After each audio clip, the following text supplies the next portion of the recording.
अस्सलाम वालेकुम फ्रेंड्स, मेरा नाम है अमजद सुहेल और आज की वीडियो में हम बात करने वाले हैं अवेक्स प्राइस प्रेडिक्शन के बारे में, या आप इसे अवालांची प्राइस प्रेडिक्शन 2021 भी कह सकते हैं।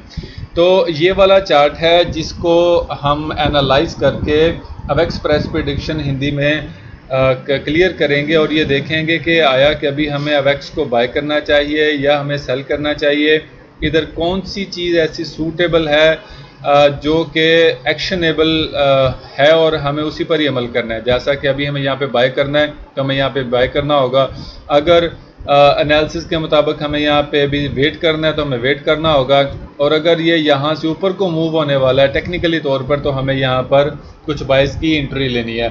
तो अवेक्स प्राइस प्रेडिक्शन 2021 हम बहुत ज़्यादा डिटेल के साथ अभी इसको एक्सप्लेन करेंगे। मैं कोशिश करूँगा कि मुख्तसर वक्त में क्लियर कर दूं, लेकिन टेक्निकल बातें ऐसी होती हैं कि जो अगर बंदा एक्सप्लेन करे तो उसे थोड़ा सा टाइम लग जाता है। तो इसको वीडियो बनाने की जो मेन वजह है वो राना वकार भाई का एक कमेंट था। उन्होंने बोला था कि अवेक्स, ओजीएन और बेक पे जो है वो प्राइस प्रेडिक्शन अपनी करें। तो मेरी तो समझ में जो चीज़ आती है मैं वो करूँगा। तो अब अभी तो मैं अवेक्स को टारगेट कर रहा हूँ, तो कोशिश करता हूँ कि आज ओजीएन और बेक पर भी अपनी प्रेडिक्शन जो वो मैं आपके साथ शेयर करूँ। हो सकता है कि वो आपको फ़ायदा दे।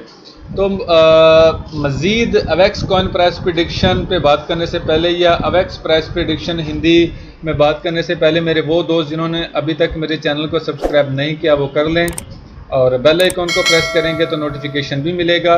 तो यहाँ पर मैं प्रेडिक्शंस मुख्तलिफ और फेमस कॉइन्स और टोकन्स में करता रहता हूँ। तो अगर आप कोई देखना चाहते हैं कोई भी प्रेडिक्शन तो आप मेरे चैनल के वीडियो सेक्शन में आके देख सकते हैं, और हो सकता है कि आपके मतलब की कोई प्रेडिक्शन यहाँ पे हो और वो आपको अच्छी तरह गाइड कर दे।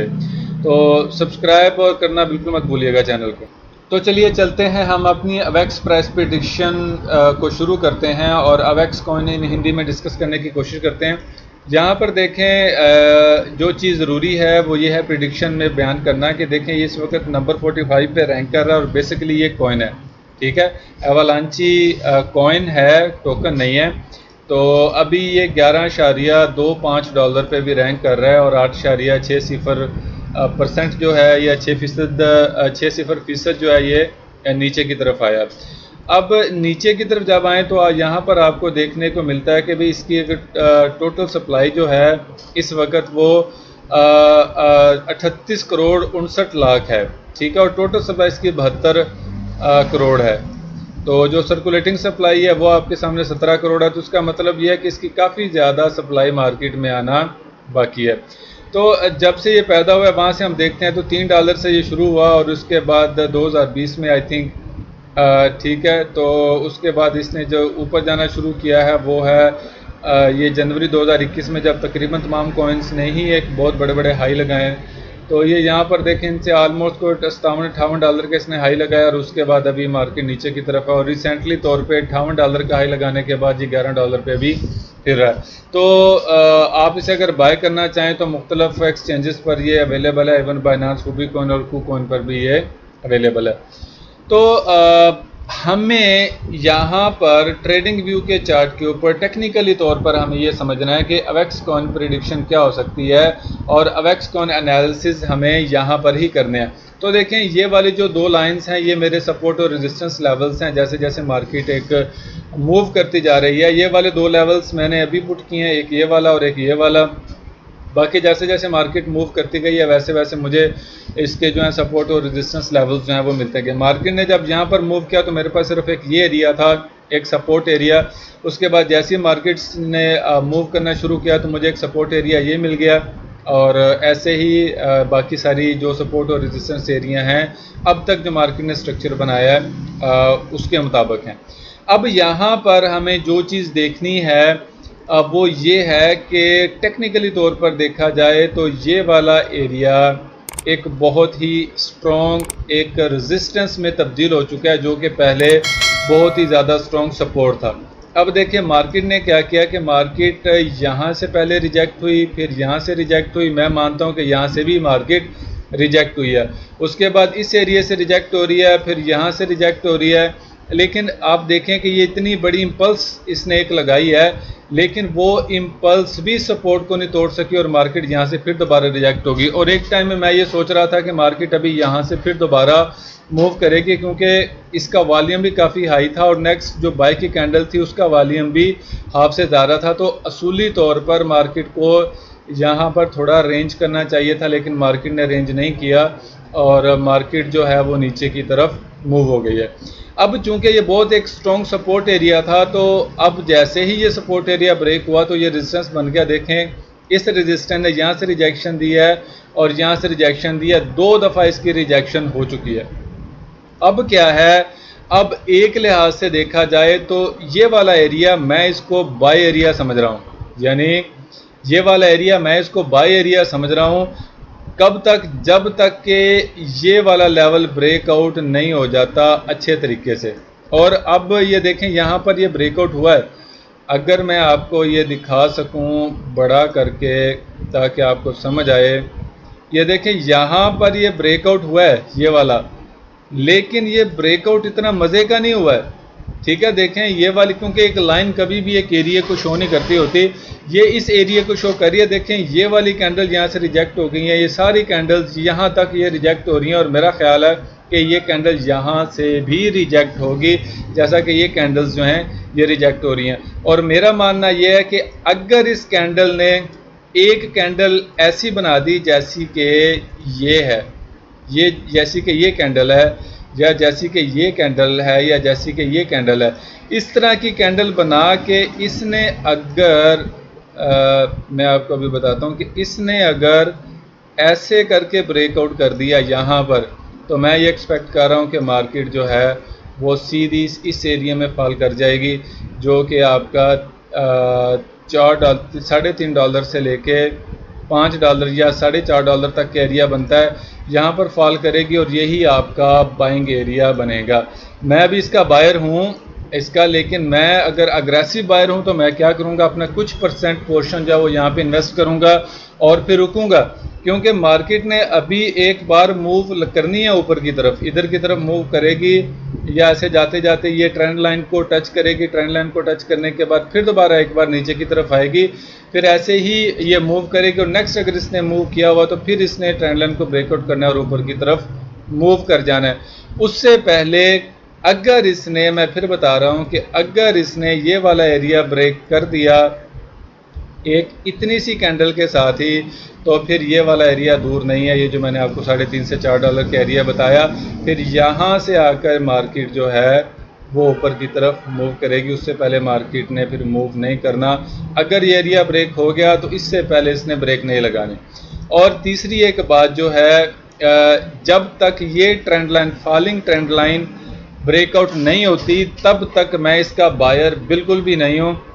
जब तक ये एक होता है ना कि लॉन्ग टर्म के लिए और बाइंग कंफर्म हो जाती है, जब तक ये ट्रेंड लाइन इसकी ब्रेकआउट नहीं होती मैं इसको अभी बाय नहीं करूँगा, अगर मैं बहुत ही ज़्यादा सेफ ट्रेडर हूँ। पहला मेरा बाइंग एरिया ये बनता है कि जब तक मैं यहाँ पर आ जाऊँ, और दूसरा ये है कि मार्केट अगर इस तरह रेंज करते हैं, क्योंकि ये भी इसका डिमांड जोन, या यहाँ पर भी इसकी डिमांड पड़ी हुई है, तो ये वाला डिमांड जोन अगर यहाँ पर रेंज करता करता डिमांड लेता है, डिमांड लेने के बाद फिर इस ट्रेंड लाइन को यहाँ से ब्रेकआउट करता है, रीटेस्ट करता है और फिर ऊपर की तरफ निकल जाता है, तो फिर ये एक वैलिड एक बात बनती है। अब आप करेंगे कि यार ये हर बार ये बात करता है ब्रेकआउट की और रीटेस्ट की। चलिए आपको मैं एक एग्जांपल देता हूँ। ये हमारी एक राइजिंग ट्रेंड लाइन थी, ठीक है, ये वाली मैं इसकी बात कर रहा हूँ अभी। ये एक राइजिंग ट्रेंड लाइन थी। पहला पॉइंट मुझे एक ये मिला हुआ था, ठीक है, जो स्टूडेंट्स लर्न करते हैं उनको तो बात मालूम होगी। ये दूसरा पॉइंट मिला हुआ था। अब देखें इन दो पॉइंट्स को जब मैंने मिलाया तो एग्जैक्ट, बल्कि मैं कहता हूं कि 0 पिप पे इसने क्या किया कि यहाँ से रिजेक्ट हुए मार्केट को फिर ऊपर से उठा के ले गया।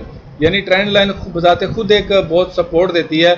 उसके बाद देखें जैसे ही ये ब्रेकआउट हुई है यहाँ पे, और उसके बाद इसने इसको रीटेस्ट करना शुरू कर दिया। ये देखें ये इसको रीटेस्ट कर रहा है, रीटेस्ट करते करते करते इसने यहाँ पे एक ब्रेकआउट दिया है ट्रेंड लाइन का। लेकिन यहाँ पर एक टेक्निकल बात यह है कि अगर फॉल यानी राइजिंग ट्रेंड लाइन में अगर कोई कैंडल ब्रेकआउट करती है बुलिश के ऊपर की तरफ तो वो फॉल्स होती है। इसका मतलब ये है कि यहाँ पर जो आपकी डिमांड है वो मतलब ये कि ओवरबॉट हो गई है किस्म की, ठीक है ना, ये सॉरी ओवरसोल्ड हो गई है यहाँ पे।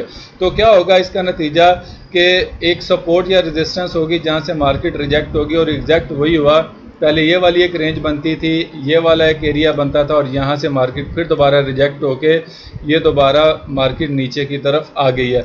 और फिर ये देखें यहाँ पर जाने के बाद मार्केट ने फिर एक जोर लगाया, ये सपोर्ट ली, सपोर्ट लेने के बाद यहाँ पर सपोर्ट ली, यहाँ पर मार्केट ऊपर जानी शुरू हो गई। देखें एग्जैक्ट इसने ट्रेंड लाइन को दोबारा रीटेस्ट किया और इसके बाद ये नीचे की तरफ आ गई। ठीक है, अब चूंकि हमें एक और पॉइंट मिल गया है, अब हम यहाँ पर भी एक ट्रेंड लाइन ड्रा करके देख लेते हैं कि ये क्या कहती है। तो ये देखें, ये ट्रेंड लाइन भी हमें ये बताती है कि ये ट्रेंड लाइन भी अच्छे तरीके से ब्रेकआउट हुई है, और हमें अभी इसका वेट ही करना है कि ये नेक्स्ट मूव क्या करती है। तो अवेक्स क्रिप्टो प्राइस प्रेडिक्शन में, या अवेक्स क्रिप्टो ने हिंदी में, मेरे हिसाब से यहाँ पर अगर आप अग्रेसिव ट्रेडर हैं तो बाय कर सकते हैं। अगर सेफ ट्रेडर हैं तो मैं आपको मशवरा दूंगा कि यहाँ पर अभी इसकी जो डिमांड शुरू होने वाली है, यानी एवालांची प्राइस प्रेडिक्शन में या एवालांची प्राइस प्रेडिक्शन 2021 में, तो आपको वेट करना चाहिए।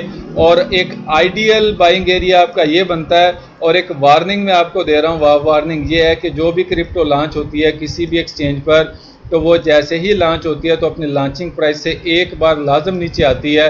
तो इसको आपने ज़हन में रखना है कि इसके नीचे मार्केट अभी तक नहीं है, तो पॉसिबल है कि मार्केट आपको सरप्राइज भी कर दे, क्योंकि ये क्रिप्टो है, यहाँ पे कुछ भी हो सकता है। तो मेरे अवेक्स क्रिप्टो ने हिंदी में या अवेक्स क्रिप्टो प्राइस प्रेडिक्शन में ये बात आप ज़हन में रखें कि ये यहाँ पर इसके नीचे भी मार्केट को ये ला सकता है, ये पॉसिबिलिटी है, ये मेरी रिकमेंडेशन नहीं है। मैंने आपको अपना बाइंग एरिया बता दिया कि पॉसिबल है ये $1 तक भी गिर जाए, मुमकिन है कि $1 तक गिर जाए। ठीक है, लेकिन जो मैं स्ट्रॉन्ग हूँ, मैं यहाँ से बाहर हूँ, मैं यहाँ से बाहर हूँ इस एरिया से, क्योंकि ये बहुत स्ट्रॉन्ग एक डिमांड जोन आप कह लें कि है। और इसके बाद अगर ये ब्रेकआउट हो जाता है तो फिर यहाँ से अवेक्स प्राइस प्रेडिक्शन के मुताबिक यहाँ से बाय होगा। तो अवेक्स कॉइन एनालिसिस में अभी इतना ही। अवेक्स कॉइन प्रेडिक्शंस आपके साथ शेयर कर दी मैंने। तो अगर आपको मेरी अवेक्स प्राइस प्रेडिक्शन हिंदी अच्छी लगी है और आपको पसंद आई है तो आप मुझे लाजम कमेंट करके बताइए। और मेरे अवेक्स प्राइस प्रेडिक्शन में या अवेक्स कॉइन प्राइस प्रेडिक्शन में अगर आपके जहन में कोई और आइडिया है तो आप वो भी कमेंट करके मुझसे पूछ सकते हैं। तो अभी तक के लिए मुझे इजाज़त दीजिए। अल्लाह हाफिज़।